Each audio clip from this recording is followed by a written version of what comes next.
Hello everyone, and welcome back to another episode of The Real Podcasters, the show where, as ever, we're talking all things movies, TV shows, video games, and a bunch of other things in no particular order. My name's Regan, as ever, and I'm joined, once again, as ever, by my delightful co-host. It's Dan. Hello everybody. Hello. Normally I'd say evening, but I've been told off for that, so... I mean, just out of spite, I can put this out at 8 o'clock in the evening tomorrow. Well, on Tuesday, today, as of when this episode goes out, or yesterday if you're listening to it the day after.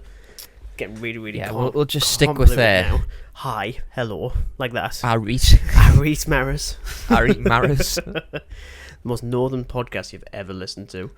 Aye. Which, to be honest, if you like that sort of thing, of course. Oh, that was smooth. It really wasn't. I've done it way smoother.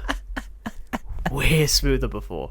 But yes, if this is the type of podcast you enjoy, we're available on a variety of platforms. You can check out the description below. We've got all our links to virtually everything, whether it's YouTube, Spotify, Google Podcasts, Audible, which I still find quite funny, Podbean, find that less funny. I'm just going to keep on... Pocket Casts, Castbox... Books, Amazon Music, probably something else. I mean, there's probably another 4 of them. Maybe they're also on... So you can never really run out. Run out of good ones. So if you decide you bought a Spotify, there's YouTube. Yes. Or there's Google Podcasts. Basically, there are some platforms. You can listen to us on those. And most of them we should have just went with that. Yeah, we should have done. So, yeah, you can follow us on those. You can subscribe, especially on YouTube. Definitely be subscribing to that. As ever, we release new episodes every week. Yes, please. Although, thank you very much for the support on the previous episode. That's already been one of the more popular ones we've done for quite a while. Which I've... Are you just going to go and dislike it? You are, aren't you? You monster. Let's see. Anyway, but yeah, so last week we spoke about all the things going wrong at Hollywood. Namely, I'm looking at the frowning. It's like, honestly. I mean, yeah, it was a bit of a rant. It was, but then a little bit of levity from the story of how I almost killed Batman with my cynical criticisms. Which I feel like is just most of his villains anyway. They're all really cynical or really critical. You're basically just the film critic version of the Riddler. The Critica. Might as well be. I feel like we could do that every now and again, where you just, even though we're going against what we said when it comes to AI and scripts, we're kind of just proving that. It's just the hilarity of it. Christ, and then some. Definitely wasn't expecting me in that one. But yeah, if you didn't hear that, check it out. It's still there. About 20 minutes in. A certain voice that makes an appearance as well. Just some. But this week, we are returning to the Halo franchise with Halo 3 ODST, which we haven't spoken about for quite a while. Not just this game, but Halo in general. It's been a little while. Yeah, like quite a while. I feel like it was probably before Indiana Jones, actually. Well before that. So it's been a little while, but this should be interesting to talk about. Of course, go into a few spoilers with the game, but not a whole lot. We've done quite well to not completely reveal everything, even though it's a game from 14 years ago. Yeah, something like that. We do very well with these. We do very, very well. But yeah, so in terms of this game in particular, this is set between Halo 2 and Halo 3. Get into the reasons as to why a little bit later. And we feature the ODSTs. So technically, it's not really Halo 3 ODST, it's Halo 2.5 ODST. Fine, it's Halo 2.5 ODST /3/recon /DLC /really expensive game for the time. We'll get back to that. Very, very long titles. But here we follow the ODSTs, who are not quite Spartans, they're a little bit closer to regular folk, as it's essentially like a murder mystery, basically. It's a really dark city, some things have happened. Our lead character, the rookie, wakes up and must figure out where the rest of his team is gone, all while we see what happens after the events of the Covenant's invasion of Earth in Halo 2. And things occur from there. So... yeah, things happen. There's a few things. But there's only a few. There's not like 75 things. There's a little bit less than that. In terms of your general thoughts, though, because as I say, we went through the legendary playthrough of this a couple of years ago, and we didn't actually finish it because it was too difficult. I finished it because we're clearly noobs, as it turns out, when it comes to ODST. Finished it on PC.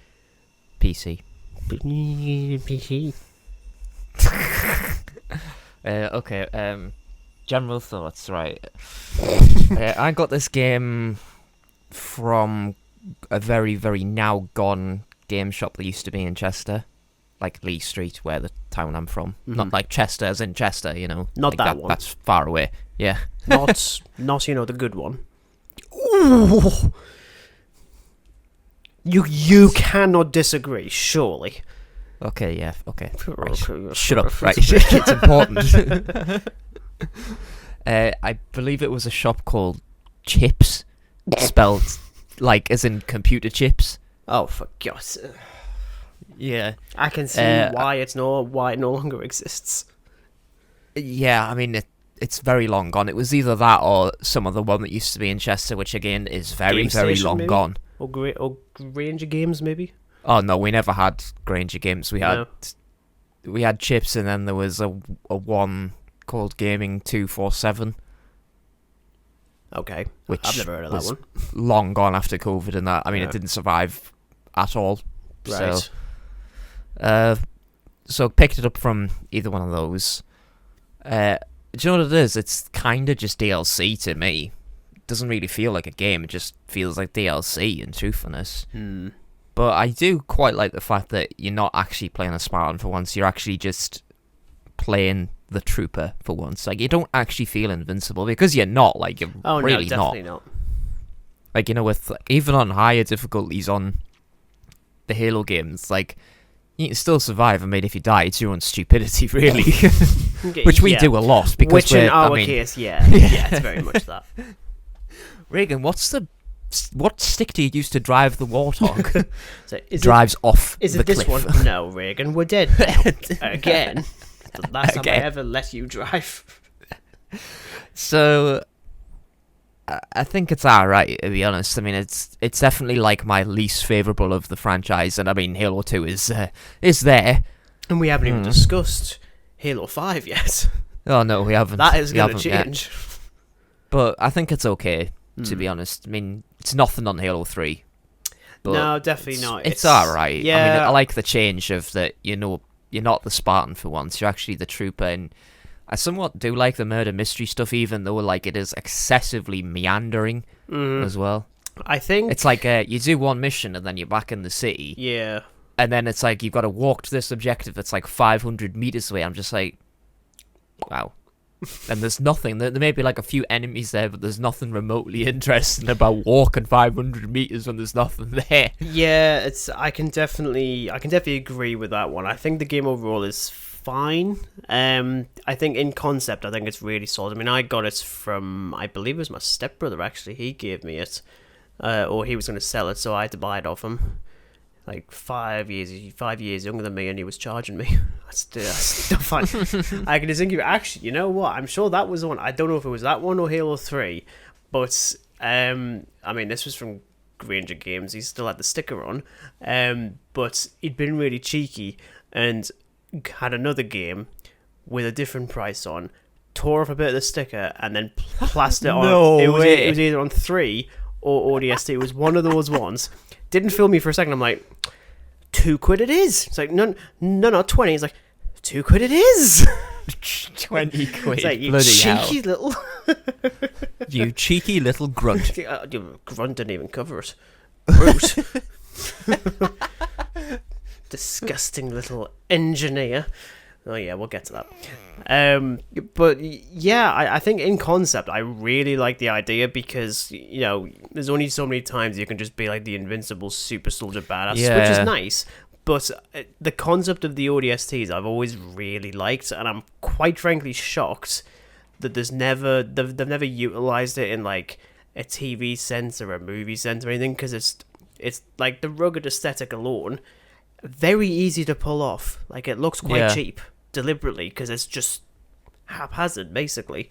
And I think that's ripe for opportunity.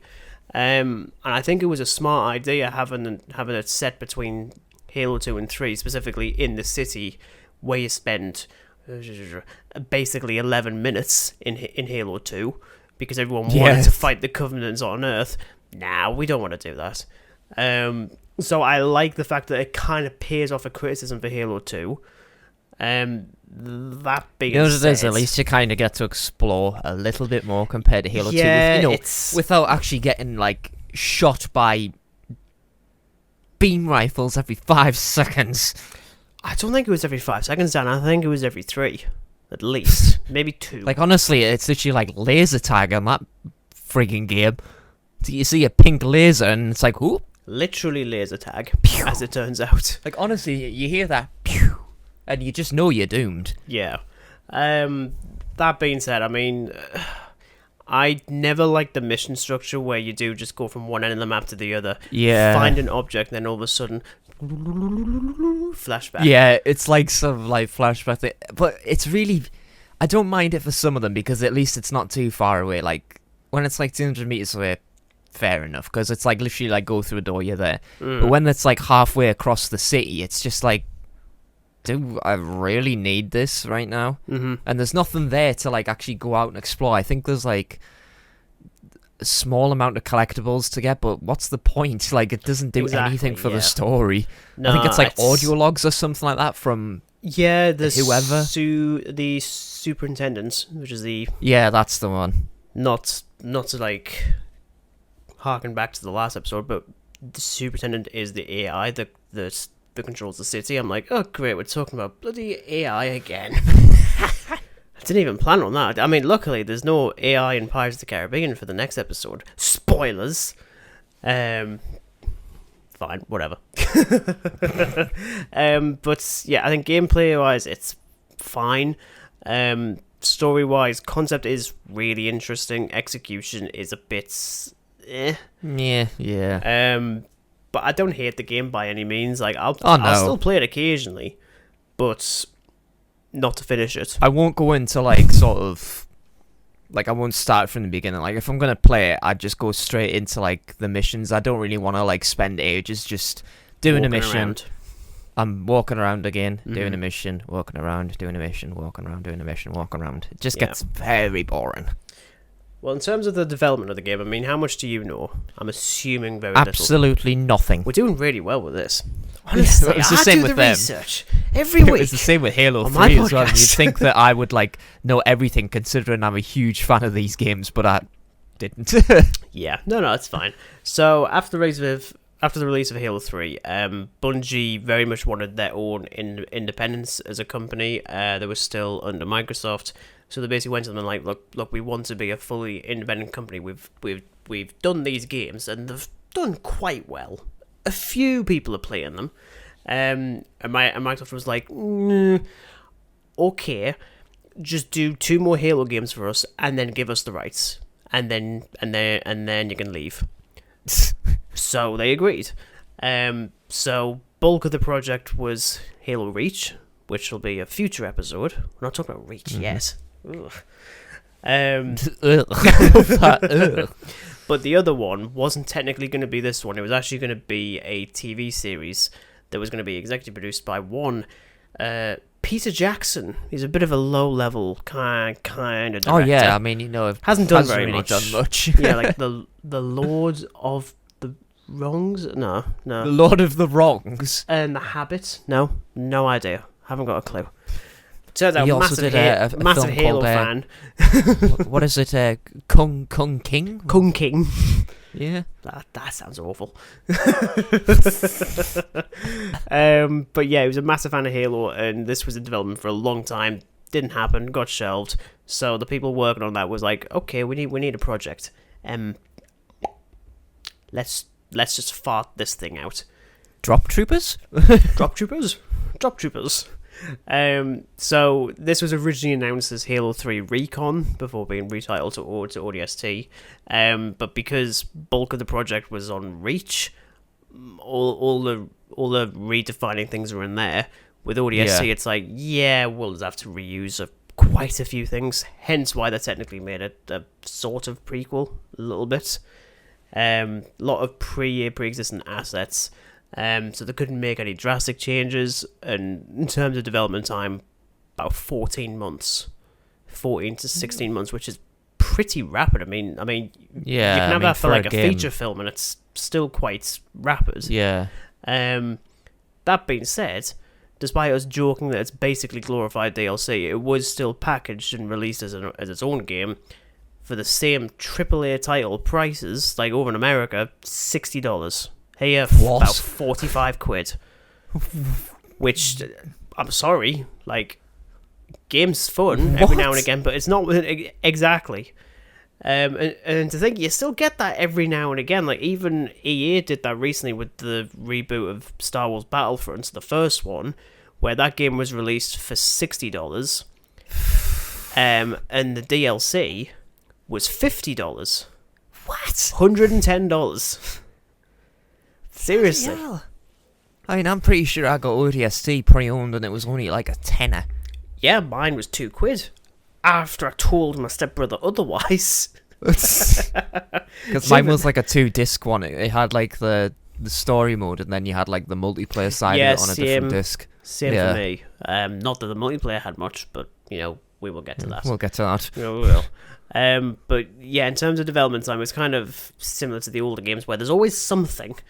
There's always something that's going against it. It's either no faith in the project, too little time, too much mythology, and now in this case, just once again, too little time and just having to reuse a lot of things. That being said, I think it's remarkable that the game is as good as it is, given the fact it's just recycled, basically. Oh yeah. I mean, I kind of do appreciate that, like, the Covenant and stuff look the same as the ones in 3, which, I mean, good continuity there on their part. But again, like, reusing assets and stuff like that. I mean, all the enemies and stuff look the same, models, etc. Yeah. But you're just sort of changing up the landscapes and stuff like that, but not by much. I mean, you can see a lot of, like, 3 into ODST despite it being a prequel, but again, as you say, reusing assets because of the time scale that you've got. Exactly. So in terms of the protagonist, we have the Rookie, which is almost as patronising as calling your protagonist in a film the protagonist. Looking at you, Nolan. The protagonist. He's literally called the protagonist. I mean, Tenet has a lot of issues, but poof, good God, that was just ridiculous. The protagonist. We're not having a conversation on Nolan this time. Yeah, you know what? At least the antagonist in that actually had a name. I can't remember his name. Probably Steve. But no, so he plays the Rookie. Similar to the Master Chief, he's a silent protagonist, although way more than Chief. Doesn't get any dialogue. In fact, all of his personality and mannerisms just come through his body language. Like if he gets an old gun, he just shakes it. Yeah. Or he gets like a helmet He's thing. kind of just a mime in truthfulness. Yeah. Like I can imagine him not talking, and like when he's like, you know, when you do the missions, that like he's signaling and like everyone's like, do you understand what he's saying? Exactly. Like it's one like of a those things. jackal on. It's like a game of charades or something like that. It's like jackal. Oh wait, no way. Hunter on the roof. No, jackal on the roof with an assault rifle. You know, with a banana. It might as well have been. But no, I mean, I've never liked that whole thing, especially in a game like this. It doesn't work because, yeah, fair enough, you're meant to embody this character, but you can still embody a character that has a personality their own person. Like, look at the Assassin's Creed games. I mean, the only dialogue you ever get from Rookie is when he takes damage and you just get the grunts. It's like, Yeah. Maybe not explicitly like that, but pretty similar. I mean, yeah, he's fine. Look, I'm not going to say he's good or bad because there's nothing there. It's just... Well, yeah, exactly. It's just a mannequin. Silhouette, basically. Yeah. Rest of the ODSTs is a little bit better. I'd probably say the Book is probably the more interesting character of them all, but only because there's a bit of history between him and Dare, who's the ODST you're trying to find for like 60% of the game. But otherwise, everyone just kind of falls into just standard military personality. One's the guns and blazing one, the other one's like the more intelligent one, and the other one's just the silent one. It's like one of those like cliche squads, isn't it? Yeah, it's not the most riveting kind of thing on the planet. It's like you've got the super soldier, you've got the shy, quiet one, you've got the absolute brainiac. The shy one. Yeah. Like, I imagine, like, when, like, he's been told off, it's like, I'm sorry, I didn't mean to. I mean... Like, pointing his thumbs. Oh, yeah, just, like, throughout, like, the entire game, there's just one of the ODSTs in the background. There's just playing, like, a thumb war with himself. Yeah. Like, I don't know how to fight. This is all I can do. Dutch, my assault rifle jammed again. And what? And here's a rocket launcher. And my rocket launcher jammed. Then just take the grenade instead. The grenade exploded in my face. We're taking this joke really, really far. Yeah, we really are. I really don't like the Rookie, as it actually turns out. It's just annoying because there's nothing there. I think Dutch is probably the only other one as well, considering like the history with the franchise. I mean, I know he's in Reach briefly-ish, as in the voice. Yeah, if briefly. But yeah, it's again, the whole thing in concept I think works, and I think with more time given, we absolutely could have gotten a very different game and probably a better one as well. Yeah, I think so. That being said, I mean, the idea of the city of New Mombasa I actually kind of like, even if, again, it's just a case where you just get lost really, really yeah, easily. I mean, when I first played it, it was just frustrating as hell trying to find the objectives, because they're not very well shown to a new player, really. You do have to, like, go and explore, and then when you actually find out how to work the objective system, it turns out you're like halfway across the city and the objective is the other direction. You're just like, well, great. Yeah. But I think as well, what doesn't help, I mean, the lighting I don't mind, actually. It really adds to the atmosphere overall. Yeah, I don't mind it. Yeah, but I really hate the map that's in, like, the pause menu, where, like, you can never tell if you're supposed to go, like, through a building or around it. It's just, like, a line. And I always hear that. I was like, it's so I don't useless. honestly know how I managed to replay that in such a short amount of time when I replayed it on PC. I really don't know how, because that map is so confusing, man. But I think as well, I think what doesn't help is the fact that you spend so much of New Mombasa just going from one corner to the other, pick up an object, and if you think about it, if you don't keep on cutting back to previous missions or previous flashbacks, all the Rookie does is picks up an object, puts it back down, walks away, finds another object, picks it up, picks it down, goes over there, and does that about 6 or 7 times, and you just start there thinking, this guy is boring. He's had nothing to do. Like, I mean, it just kind of feels a bit dry, the fact that, I mean, like, yeah, the concept is great and stuff like that. You know, he's trying to find out where this person is through flashbacks and stuff like that. I mean, but, again, it's like, Jesus, you're so boring. But like, I think can you just like go shoot a jackal in the face or something? Yeah, but I think as well is that you could easily just get rid of the Rookie, stop having them whole murder mystery thing, which again, I think there could be something interesting with that. But I think for what this game is, it just had to be just decidedly more linear. Just cut out all the cutting back to the Rookie things and just open up with Book. Because I think as well, because you've got an entire team that you keep on shifting between, you've already got it there. And just do it like that. I mean, yeah, you can have the Rookie rock up, but it can just be like a side character, maybe have them in every now and again, but not like this, where all he does is just pick up object, put it down, go away, pick up object, put it down. It's just not. It's like a little like robot. He really is. Might as well have just been a robot. Yeah. It's like when you see videos of them like doing like tests with like new robots and they're picking stuff up and putting it down. It's basically that. Suddenly I'm picturing the like rookie robot. I'm picturing like the Asimo robot from Honda. I'm picturing that. I would like that actually. Well, instead of like rookie being contained of all letters, we've got to have a couple of numbers in there, to help cement the ideas of robots. So like we've got the 0 key. Yeah. The 0 key. Oh, no, sorry, the 0 the key 3. 0 K13. key 1. I just love we're dear. still running with that bloody joke. Well, it's never going to end. It's never going to No, it's never going to end as boring. long as Hollywood still exists.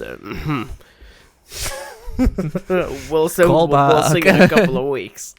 But yeah, in terms of the structure, I just don't think it really works that well. And even by the time you get to the end, and it's just another bloody escort mission with a vehicle, and you're like, this is the third time you've done that? Like, yeah. I forgot going through these again. I forgot how seemingly impossible it is to make the ending of a Halo game interesting. Like, Halo 2 at least doesn't have missions. Well, it has missions. It has missions there, you're right there. It doesn't have a vehicle ending, but I would rather have had that given the next snap of an ending that you do get. But then everything else is just vehicles. And I mean, I'll give credit to like 343 with the newer games. At least it doesn't sink to that level. Whereas Halo 3 always just ends, feels... I mean, specifically this one, I think, is just probably the tamest, like... I mean, look, it did it with Halo Combat Evolved when you basically just drive through the Pillar of Autumn in a Warthog, avoiding numerous things. They did it in 3, though 3 is epic, to be honest. I do really like I'll that give one. it that, yeah. But It's with allowed ODST, that. it just feels really tame, because you're in a tank It on a feels highway. safe. Yeah, it Which- just feels so safe. Yeah, which I suppose on the one hand, fair enough, given the logistics of how they made this game. They couldn't do anything particularly drastic, and you But wouldn't it's want like to do anything they always drastic want in to a try spin-off end thing. with like the penultimate mission. Mm-hmm. But in this, it's just another escort mission, as you say. I mean, you're literally escorting an alien squid to go get picked up. Yeah, that one's always been a contentious one with some people. Like because it's awkward because I played this game after Reach, which also features the engineers. It's a weird retcon where they have them in Reach but don't have them in Combat Evolved in Halo 2 or Halo 3. I'm like, you're reaching there. I didn't mean to say that. But I like the idea that we get to see a different side to the Covenant that's a little bit more torturous, where it's like not every creature that's involved in that is actually doing it for themselves. In this case, you've got essentially a living supercomputer. I'm not gonna lie, the engineer is quite cute. He is, especially in the cutscene. Especially in the cutscenes.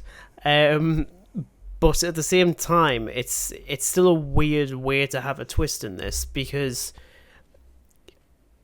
let's face it, you're going to be shooting these things constantly throughout the game, and then now all of a sudden you're supposed to feel bad because, oh no, these are actually nice things. I'm like, I was going to say, like, well, that's not you fair. spend the You could have made majority it a of little this bit game easier to not hurt them. murdering them, and then you get to this mission, it's like, don't kill it. I'm like, am I supposed to start feeling bad for this thing now? Yeah. But yeah, there's always like a weird twist with these games, and that one I thought was quite interesting because at least it does add a little bit more to the Covenant. But then, as I say, when you get to Reach, it doesn't matter. You're just gonna blow them up anyway because it's just easier to kill everything else. Oh, they're so annoying in Reach. I mean, yeah. Whereas this, like, at least in this one, it's adorable, and the other one is just buggered annoying. Buggered annoying. Yeah.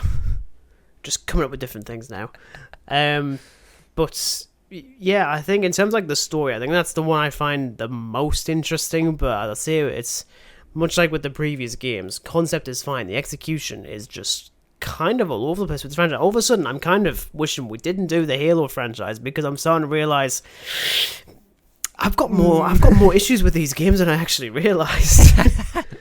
And I should stress, I still really like them, for sure. I mean, I'm just kind of terrified for talking about Reach all of a sudden.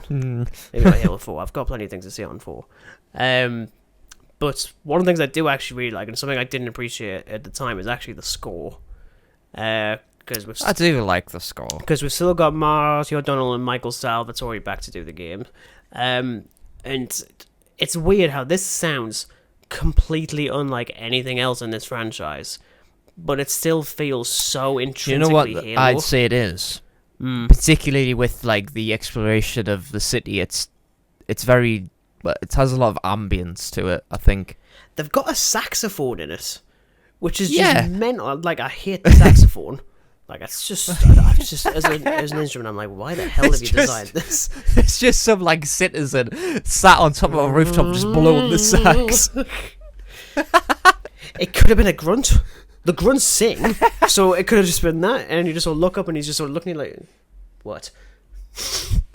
I was going to make a Transformers 5 reference there, because there is actually a moment, I think, when they're having like an exposition scene, and there's a character in the background who's, I think, is a Transformer, I don't know, but then starts playing like really epic music and like choir, and he's like, oh, sorry, I was trying to create like dramatic effect here. It's like, that's actually quite funny. No, I've always liked the score for it, because it kind of adds to like the nitty gritty darkness. I mean, I know a lot of people don't really like the light and stuff. I think it's actually quite good. I think it fits with the game, because at least you've actually got a function of night vision. It's not just like, you know, if it's dark, oh, you need to turn it on. It's not just an optional thing. It's like, yeah, you need to put it on. Yeah, you do.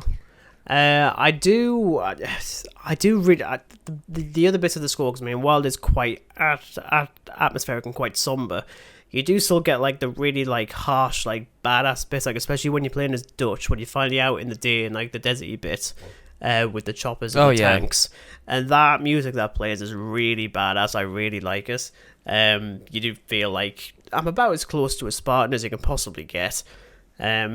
Which is ironic, because I know we said before, like, you do feel slightly less invincible. But, for me personally, but cynical Justice League villain once again coming out of the shadows. Shadows are real. I kind of wish there was less of the Covenant in this. And I'll explain why. I mean, for one, yeah, that does make sense, Regan. You've got nothing to fight. But I think for me, because you're supposed to be playing what's essentially just a regular human, and fighting the brutes and the hunters feels about the same as it is when you're the chief, except your weapons are a bit crapper. You don't really feel any different, and I think... what should have been better, I think you could have implemented where most of the Covenants have left New Mombasa during like the flashback sequences. There's only like a few stragglers, but literally just a few. Like, you could even make the grunts feel like an actual threat. Just have a few. Yeah, because you can make them just go rogue and stuff like that, you know. Whereas, I mean, great feat. Obviously, there's no elites in this because it wouldn't make sense canonically. Although you do see a few dead ones in the background, I think, in some points, which are I mean, even throughout the city there's like barricades and stuff like that just littered with elite corpses. Yeah, so I mean, like, they do a decent job of like sort of like opening up the world, especially with I forget the name, and there's like a name for the audio logs that you find, which chronicles the events of New Mombasa before and during the Covenant invasion. I think it's Stacy's story or something like that. Something like that. Which I really like, because it's a little bit, I mean, it's a little bit more morbid for one, and you do really get like the proper human side of things for that side of the story, which you didn't get in even in Halo 2, because you just rock up, blow up some things, attack a scarab, and then run away. Nothing else. Like, even the reaction, I'm sure we said about it when we talked about Halo 2. I always hated the reaction from people where it's like, oh, the supercarrier's about to leave, and then it's going to blow everything up, and they don't seem to care at all. Whereas here, it's pretty evident, there was quite a few people still left in the city. Didn't think about them. No, you didn't, you human scum. Nah, I definitely agree, especially like when you progress throughout the game. Like, there's more tougher enemies. I mean, a lot more brutes, a lot of hunters and stuff like that, and I'm like, kind of just feel like Master Chief again. And especially on that, I think it's the second mission you do with it's like some zoo mission or something like that. I don't know what it's called, but there's like loads of weaponry. There's a Spartan laser kicking around somewhere. There's an RPG, but it just feels like you're literally becoming invincible again because, I mean, yeah, the weaponry and stuff like that isn't great, but I don't want it to be like absolutely kick-ass, badass weaponry. You know, I want like a fighting chance. I don't want like the absolute upper hand. Exactly. You know, I actually want to be able to have some sort of strategy to it. It's like, oh, I've got a rocket launcher. This is going to be a piece of easiness. But I think considering like they do make a habit of like bringing in 2 new weapons with like the incredibly nerfed pistol. Might as well just be firing. Might as well just be firing like bubbles. It doesn't do anything. Yeah, it's like one of those little like yeah. What do you call them? Like the little flying disc guns things that pew. Oh god, those things. Oh no, careful. Yeah. Those actually really hurt. I can Probably do attest more to that. damage I than was the shot in the actual face pistol. by them a lot as a kid. Good. Yeah, once again, like 3 or 4 episodes in a row, I'm still looking for like a co-host. One that's a little bit less aggressive. Nah, I hate the pistol so much in that game. It's only useful against as well. grunts. He's really violent. It's literally only useful against grunts. Like trying to take a brute shield down with that pea shooter is an absolute joke. Yeah, and even like the like suppression rifle, like I get the logic of it in universe. Like of course the ODSTs would use it because it's like the equivalent of like a SWAT team. You know, they're kind of under the radar, but it's useless against the Covenant. Like it's is that like the SMG type thing? Stuff, but yeah, anything else, you're pointless. Yeah. I'm not a fan of the SMG, but then again, I've never been a fan of the SMG across the Halo games as a whole because I hate the recoil on it. It's like Halo you fire it, and it's like, whoa, Jesus. I It's mean, just like you aim straight ahead and it's like halfway up your screen by the time you've emptied your magazine. It's like you've missed all the enemies, you've just shot at a wall. Yeah. And just for me, it's just, it doesn't work. Because then it's like, oh, you want to feel like a human. Yeah, but we need you to be able to fight the Covenant. Then just do less of them. Like, actually use boss fights in this. Like, even just like a single, really, really angry grunt. Just do that. And I know it works. Do the because whatever Halo game it is which introduces the bosses. Because it would work, and considering how big the city is, you could actually go down that route. But also, credit to Halo Infinite, because that does a lot of boss fights. It even has one with a grunt. And it works. Oh, I love the grunt one so much. And I'm like, yeah, I'll give it that. Wait, hang on a second. You're saying it as if you've played Halo Infinite. Have you actually played a bit of it now? Played a bit of it, but it was on console. I did quite a few of the boss fights. What a shocking reveal this is. You've never mentioned this. Ever. Wow, Dan, we're halfway through the sodding you've franchise. You've really just dropped the super carrier bomb here, like, haven't you? You've dropped the bomb now, haven't you? Nah, I think it would have been so much fun because it actually would give you a sense of to go and explore New Mombasa a bit more. And again, if you had that like rogueness and stuff like that, you've got that like danger level. You know, if you actually had like a really threatening enemy, not just cannon fodder grunts. I mean, like grunts are always cannon fodder, but again, in that Halo Infinite boss, like it actually is a bit of a threat. Yeah, and it has proven that you can do that, and I think it could have worked here. Quite frankly, just do another game like this. I'd be fine with it. Like, I don't need to wait 5 to 6 to 7 years for a new Halo game if I know there's going to be something in between that's smaller. You pay less. Bungie. It just still baffles me the fact that they were charging 40 quid. It was Crazy like times. 2009. 2008, yeah, and 2009. Bloody Nora.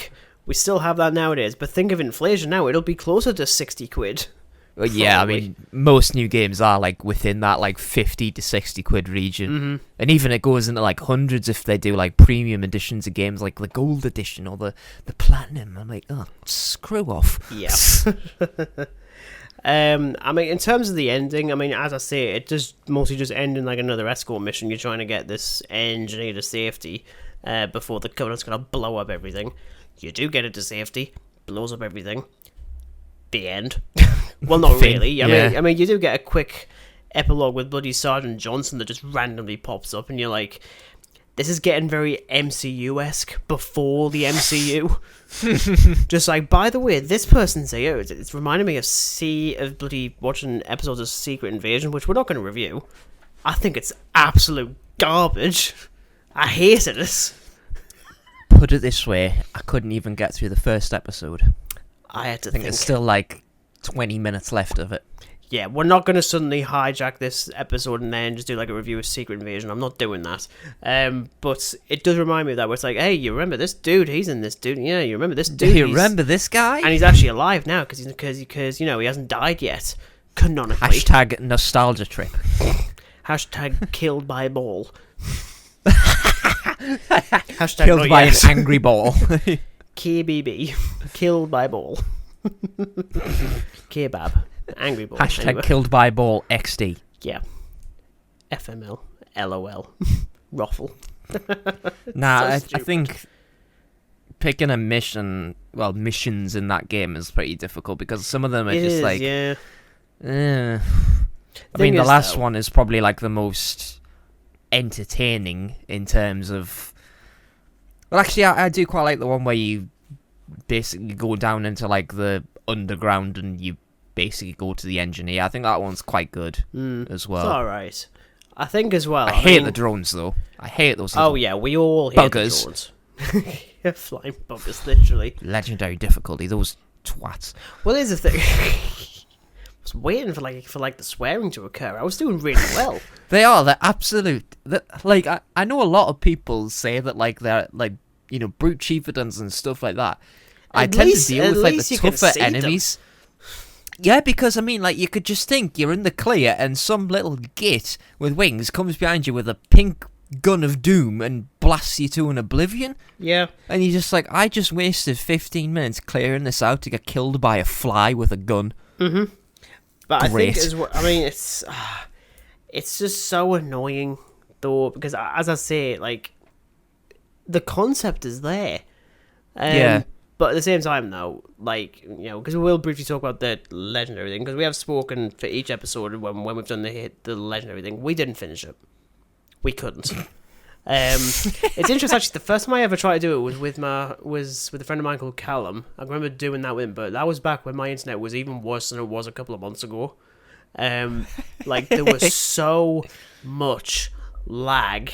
It was awful. So I was like, mate, we're on mission 1. We've done 15 minutes. Goodbye. And then I didn't do it again until we started going through them. And even getting my friend Jordan involved on one mission didn't help. We still couldn't do it. And it's weird because I've never found the game that difficult. I found it mostly... Yeah. Like, I'm not yearned to finish it. Whereas all of a sudden on Legendary... It's the most difficult thing since trying to create a nuclear bomb or something. It's so difficult. I mean, it's not as difficult as Halo 2 on Legendary. That is just the hardest Halo game, period. Saying that. But it's very, we did actually very... finish Halo 2 eventually after many, many crying. Yeah. And a lot of blood. And a lot of blood and tears and everything else. Deaths. But for PC users, now I googled this. On the last mission... Like, literally just before you basically save the engineer and you have to hold off a load of enemies, there is a really annoying bug that if it occurs, you've got to restart the mission. Ugh. And it's basically where you drive the Scorpion down a side road and there's supposed to be a scene where this, like, bollard lowers and... You obviously can't bring your tank all the way through to it, but basically if you get out and that bit doesn't play, the engineer just dies. And it's like mission failed, and it just does that repeatedly. It's so annoying. I had to do that twice. I was sick of my life. I wouldn't care. It's like, I'd have to seriously think about doing it again, and it was... I had no interest in doing it again. Quite frankly, I really didn't. It's not a Halo game that I'd just go and play, like... out. I'm like, oh yeah, I fancy playing it. I'm like, I might do a mission, but again, I don't really know what mission because they're kind of all the same. They're either Yeah. kill enemies or escort things. One of the two. Well, no, you're absolutely right. It's just not rife for replayability, despite the fact it's one of the shortest games in the franchise. Like, you think, oh, if it's the shortest, it's actually easy. No, actually, I'd say that the easiest one to replay is Reach, of all of them. For me, I'd actually say personally, 3. 3, I think, still has a few missions where I'm still like, ugh, I have to do this. The fluid ones in particular. Not the fluid ones. We're not doing the fluid ones. We can screw the fluid ones. Goodbye, fluid. The fluid ones. But yeah, there's not a whole lot there to replay. Even with multiplayer, there's really nothing there. The only thing this does is it introduces Firefight that exists for just 2 games. And to be honest, let's face it, I don't know why they ever got rid of that. I think the only reason they introduced it is because it was popular with other shooters. This was the point when the franchise stopped like revolutionizing and just started just doing what other people were doing. Like, they brought in Firefights because Left 4 Dead had, well, not Left 4 Dead, Survival. What am I thinking? Yeah. What am I thinking of? Gears of War. Very, very different, actually, as it turns out. Gears of War had Horde mode. Yeah, it was that. Left 4 Dead had Survival. And now Halo has Firefight. And to you know, be Call honest, of I Duty always liked this. would do this years down the line. I'm not big on it in ODST. It's pretty, samey. I've never liked it. I mean, even when you're playing the collection of it, I always fill the ODST Firefight out. Like, I really don't like it. Yeah, because I'll occasionally have it in where I'm like, yeah, I'll give it a go. Then realize, it's not that good. I think the only other thing is, like, the Forge maps as well. They added, like, new Forge maps in, and then you could... I think on the 360 version, you could... you did, like, little secrets that would unlock secret skulls, and you get an achievement for them, and, like, the requirements of them was so weird. Like, there was one on this, like, sort of deserty map where you basically had to just make a stack of landmines, and it did something, and then that was it. You just had to basically make this huge stack of landmines in line with something, and then you'd get the skull. It was just weird as hell. To be honest, I think we've mentioned the skulls a few times. I've never been interested in trying to find all the skulls. They've just... I don't want to find something that's just going to make my life even more difficult. Yeah, like, I mean, why would you go out your way to find the Thunderstorm skull? But for those who know what that skull is, it's like you give enemies double health. Like, why would I want to do that? The only one I want to find is... the one where whenever you headshot a grunt and there's like a celebration thing. That's the only one I like. I'll get rid of the hood one. That's fine. Don't mind that one.